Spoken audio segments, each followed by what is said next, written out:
Aquí tenim Adel Mechal. Adel Mechal acaba de guanyar la semifinal, ha fet la mínima de la Federació Espanyola. És una mínima que ell està per sobre, perquè una persona de 7,30 doncs, està per sobre, però tenia que confirmar-ho. A més, venia d'un 3,36 amb 1.500, per tant, sabíem que t'anaves. Però suposo que jo t'he de felicitar perquè se t'ha vist bastant fàcil fent 7,47, no? A veure, bueno, bones. Sí, evidentment que jo sempre he manifestat que m'agrada que es compleixin els requisits. La Federació Espanyola havia posat un requisit de compatibilitat que era 7,48, llavors la mínima de la Federació Europea 7,44 jo ja la tinc de l'any passat, feta en el termini correcte, però bueno, havia de demostrar que era competitiva la prova del 3.000. Llavors, avui la idea era fer 7,45, sortir 2,35, 5,10 i ho anava clavant tota l'estona.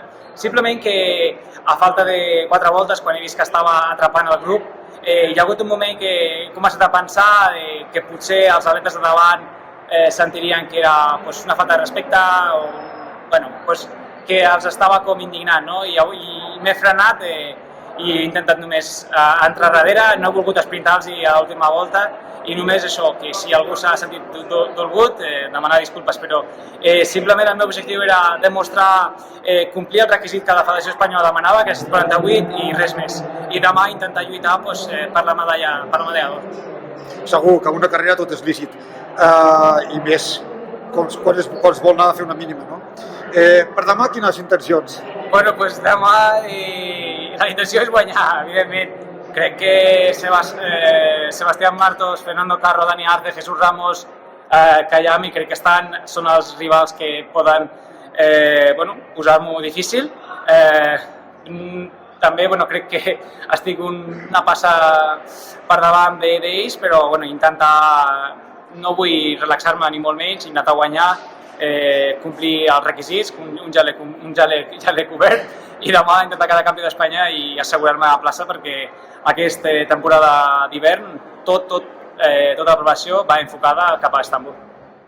Hem vist com de costum, fas la temporada de cross, portes només un parell de 1.500, 3,38, 3,36, ara aquí se t'ha vist fàcil amb això. Crec que estàs preparant un bon camí per anar als europeus, no? Sí, a Karlsruhe vaig notar que no havia fet encara res ràpid perquè estava enfocat, volia revalidar el meu títol de campió d'Espanya de cross i estava fent molt d'aeròbic, sèries molt llargues, moltes repeticions de 1.000, de 2.000, 3.000 i no havia fet res curt, no? Sèries de 200, 400.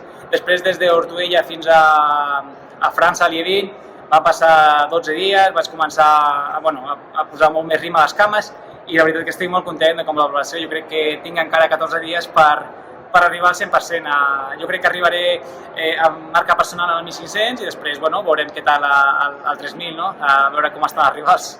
Perfecte.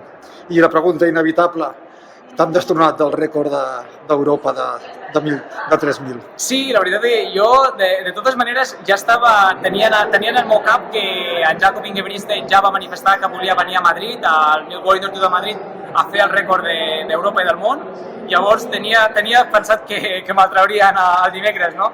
Evidentment que els rècords estan perquè tard o d'hora algú te'ls traurà, no?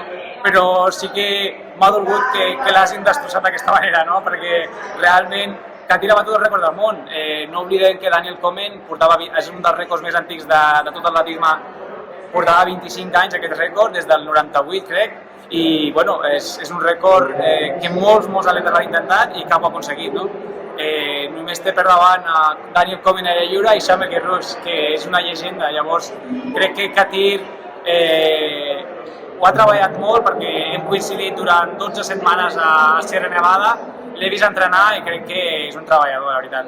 Les coses s'han de dir. Hem treballat allà conjuntament a les cintes de Sierra Nevada i és un atleta que treballa, es cuida i es dedica al 100% a això. Doncs moltes gràcies per tot i sort demà i a l'europeu. Moltes gràcies.